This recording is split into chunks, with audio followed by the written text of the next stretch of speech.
That does look good. How close do you think you are to be getting as good as Coldplay? They're one of our biggest influences. Yeah. Genuinely a treasure. A national treasure. They are. You guys get a hard time, though, you know, and so do they, I think, sometimes. I mean, people often, when I talk about you two, and they'll often have a go at you in particular. And I don't know, why do you think that is? Are you aware of that?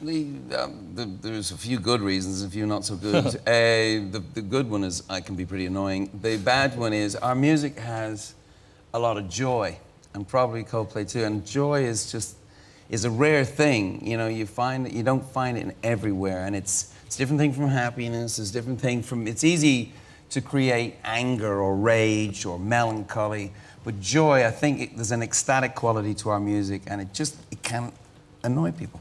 Well, you know, I love Coldplay, I love you too, and I hate it when I hear people knocking you, because it seems to be often they knock you for reasons which aren't clear even to them. But you kind of, I mean, you know, the work you do outside of the band, I know all the band, you're on the same page with this. Obviously, you're very concerned about any number of issues. But that must take up a lot of time, a lot of energy as well. Does it ever interfere with the work? Do you have to get time off? Do you have to ask their permission? How does that work as a unit when you want to go off and do stuff for the various causes you're involved in? Mostly it's no problem. Occasionally it can be a real pain in the arse, but we're still way behind everything he's doing, and very proud of him. Can I just ask you a question? And sometimes I'm concerned whether you have actually met these people, because I look at the pictures of you. We have a picture of you and Nelson Mandela. Clearly, you're together with Nelson there, and then we had a picture of you with Sarkozy, Mr. Sarkozy there. But that looks like the waxwork at Two Swords of Bush. You know, it looks. I think. Is that you with Blair? Well, that looks like a waxwork of Blair. There's a story I can tell you about that if Hold on, let's have a look at the next one though, just a second though, because and then look at this one there. That's definitely, that's the wax, I'm sure. And explain this one to me, Bono. How does that work? Or this one? You see, that never happened. Tell me, what was it you were going to tell me about the Bush photograph, were you? Well, it's just funny, that was... Because you're not that anti-Bush, are you? You're not that... Well, you know, you only have to agree with somebody on one subject to get on with them. And was against the war and was against, made my feelings very clear with him and with Blair, who's done an amazing job on our issues, on fight against extreme poverty. But that particular picture with George Bush, it was a speech at the National Prayer Breakfast, and there was all kinds of people in the audience, and he was giving me a hug. And if I was less of a coward, because he did a lot for our issues. He tripled aid. He pledged a lot of money, didn't he? Tripled aid from the United States to the developing world. And if I was, I wouldn't have dodged the hug. But what I was doing there was I was dodging the hug and trying to hide behind the podium. And when I sat down, I was sitting beside Senator Obama, and soon to be president, and he just said, "Nice work with the hug dodge." He's spotted it. Yeah. Wow. Now, is it true, and I'm obviously excited about this because I love your music and I love the subject matter if this is the case, that you might be writing a musical based on Spider-Man? Is that right? This is true. We actually have almost finished it now at this point. It's strange because bands or musicians, we would think there's a huge difference between us and, you know, a dance act or a soul act or a, you know, heavy rock act. And we're all really, with our lines in, at a little tiny place on the river that is music. And right up the other end is Andrew Lloyd Webber. And he told us this in London here. We went to the Ivor Novello Awards, Songwriting Awards, and he got up and he just said a very sweet thing. He just said, I'd really like to thank you all. Hold on a second. Especially... If you're going to be nice about the man, don't make him sound like an idiot. I'm not making him sound like an idiot. I'd really like to thank you all. Why are you doing that? That was my impersonation of you.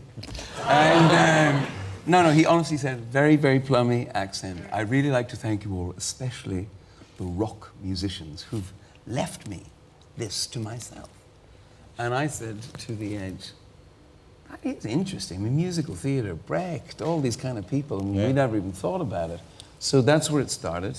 And it ended so are you up writing new material for this or adapting old songs? Will it be like Web or Without You? Would you change your music for the Spider-Man theme?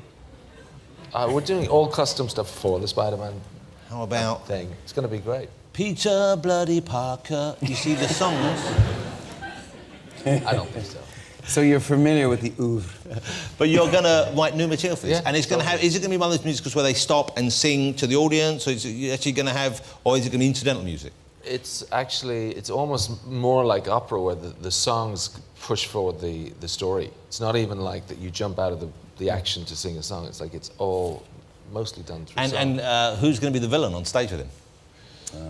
Oh, don't be like that. We've got an amazing villain. We have Green a new Goblin. villain. We have a new villain. We have New the villain? Well, we got the Green From the Goblin. comic, but only made an appearance once if you're a comic junkie.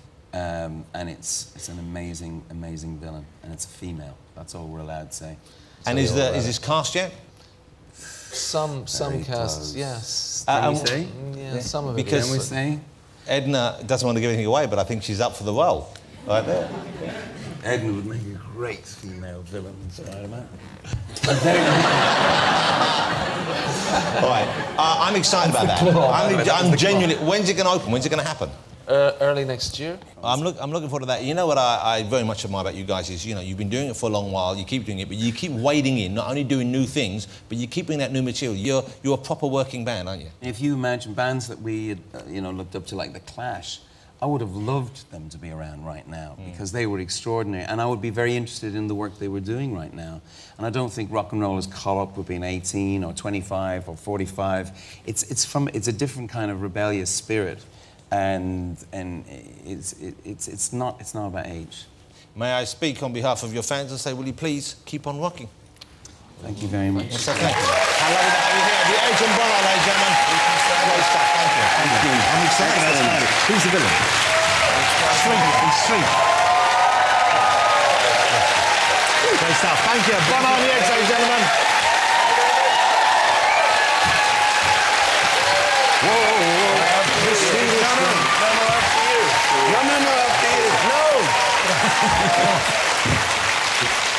Should we get my final guest out?